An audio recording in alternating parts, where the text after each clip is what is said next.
Sebanyak 500 peserta yang notabene adalah petani dan juga mitra PT Bandung Eko Sinergi Teknologi melaksanakan pelatihan eco farming di Hotel Poster Bandung guna meningkatkan kemampuan pelaku usaha di bidang pertanian. Training eco farming ini menghadirkan narasumber Haji Makmunir yang merupakan ahli di bidang tanaman pangan dan agronomi. Dengan tujuan, pelatihan ini dapat memberikan pengetahuan pada pelaku usaha bidang pertanian dalam teknis pengelolaan lahan dengan bahan-bahan organik seperti produk eco farming.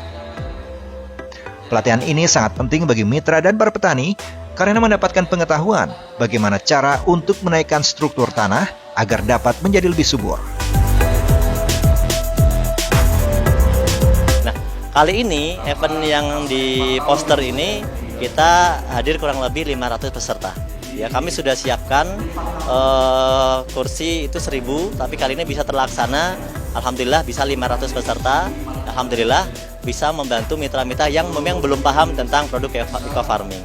Kemudian training ini dilaksanakannya berdasarkan permintaan training, bukan berdasarkan dari kami langsung, tapi nanti dari para leader atau mitra-mitra yang di lapangan mereka request ke support system untuk diadakan training di tempat mereka karena di sana sudah banyak yang memang mulai memasarkan produk ini tapi belum paham tentang bagaimana aplikasinya, bagaimana cara menjawab pertanyaan-pertanyaan tentang produk ini. Produk ini sudah banyak yang membuktikan ternyata bagus sekali. Namun mereka tidak bisa menjawab pertanyaan-pertanyaan karena yang tanya lebih pintar, gitu ya. Nah, dengan adanya training ini maka saya harapkan semua mitra-mitra bisa selalu ikut training-training eco farming. Karena negara Indonesia ini kan negaranya agraris. Artinya pasarnya pasti sangat besar sekali. Kalau kita tidak memahami eco farming ini dengan baik, tentu ya kita tidak akan maksimal dalam mengaplikasikan ini nanti di pertanian atau di lapangan. Karena banyak sekali teknis-teknis yang perlu kita pahami dalam agenda pemupukan ini. Jangan sampai kita asal pakai pupuknya, tidak tahu aturannya, dan hasilnya ternyata jelek dan nanti menyalahkan pupuknya. Padahal pupuknya sangat-sangat bagus sekali. Bahkan pupuk ini adalah pupuk yang dikatakan bisa membuat tanah itu lebih bagus lagi, lebih bagus lagi, lebih bagus lagi. Dan itu sangat-sangat dibutuhkan di Indonesia. Ya, sehingga tidak perlu lagi namanya kita menggunakan bahan-bahan yang kimia. Karena bahan-bahan itu secara jangka panjang bisa merusak tanah. Itu aja, semoga mitra-mitra semuanya tetap semangat ya, tetap semangat untuk meraih impian-impiannya, dan jangan lupa kita bantu para petani Indonesia menjadi lebih sejahtera. Ya, eco farming, lahan subur, petani makmur. Eco farming ini satu cupnya itu harganya 250.000. Itu harga memang sudah harga patokan konsumen yang ada untuk masyarakat ya. Namun jangan dilihat harganya dan bentuknya kecil ya, karena sebenarnya kelihatannya kecil. Namun dalam aplikasinya yang satu cup ini bisa untuk 1 hektar. Satu cup itu bisa untuk 1 hektar. Makanya perlu namanya belajar cara pengaplikasian. Ya, karena kalau orangnya nggak tahu dikiranya sekecil ini kok mungkin dikiranya mahal. Tapi padahal apa? Padahal sangat-sangat murah. Karena kalau udah pakai pupuk eco farming ini, ya itu bisa mengurangi biaya-biaya pupuk-pupuk yang lainnya. Yang mungkin kalau di pertanian mungkin orang-orang pertanian lebih paham. Dalam aplikasi pertanian itu tidak cuma butuh 1-2 pupuk, tapi banyak pupuk. Mungkin ada 5 jenis pupuk, bahkan 10 jenis pupuk yang dipakai di sana. Tapi di sini hanya cukup pakai eco farming saja, itu udah cukup untuk tanaman kita gitu ya. Sehingga apa? Mengurangi budget biaya untuk pupuk-pupuk yang lain. Namun tanaman kita tetap hasilnya lebih bagus, tanahnya lebih subur. Nah, itulah nanti manfaatnya yang bisa didapatkan ya. Salah satu ilmu yang diberikan pada eco farming ini bisa menaikkan struktur tanah, sehingga unsur haranya semakin meningkat. Begitupun cara pemakannya, dijelaskan secara gamblang kepada seluruh peserta.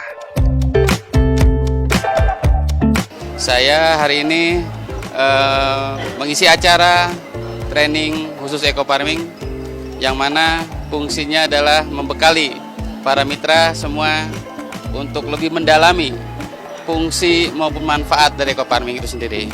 Karena pupuk eco farming perlu proses edukasi yang tepat. Karena apapun produknya, kalau memang dilakukan tidak dengan cara yang benar dan tidak tepat, itu tidak beri dampak yang nyata. Maka dari itu perlu edukasi yang intens, khususnya para mitra, dan wabil khusus lagi nanti bisa sampai ke para petani. Karena petani ini perlu pembekalan, perlu edukasi, dan yang terpenting perlu bukti, Pak. Bukti itu menjadi satu hal yang jawaban yang paling akurat dan paling tepat. Di mana ketika bukti itu sudah terjadi, insya Allah petani akan menjadi kebutuhan ke depannya. Dan yang jelas, eco farming ini suatu hal yang memang harus kita perjuangkan, Pak. Karena bertani dengan cara-cara yang ramah lingkungan, dengan cara-cara yang lebih hemat, hasil bisa lebih meningkat. Alhamdulillah bahwa pupuk yang kecil ini, jangan lihat kecilnya tapi manfaatnya banyak, ya. Dan di sini pupuk eco farming ini insya Allah ini jadi solusi yang tepat di saat yang tepat. Apalagi sekarang karena pemerintah sudah mengurangi pupuk subsidi, berkurang, ini jawabannya, Pak. Jadi pupuk eco farming ini insya Allah bisa memberikan solusi buat para petani kita khususnya. Dan yang jelas bahwa pemakaian ini insya Allah akan memperbaiki lahan kita yang mulai menurun kualitasnya. Dengan dilaksanakannya pelatihan ini, para petani dan juga seluruh mitra BES bisa menggunakan dan memanfaatkan eco farming yang diperlukan untuk perbaikan struktur lahan agar usaha pertanian bisa lebih efisien. Selain itu, usaha pertanian juga ramah lingkungan karena berbasis organik dan produktivitas lahan meningkat serta penghasilan petani bisa lebih maksimal dan sejahtera.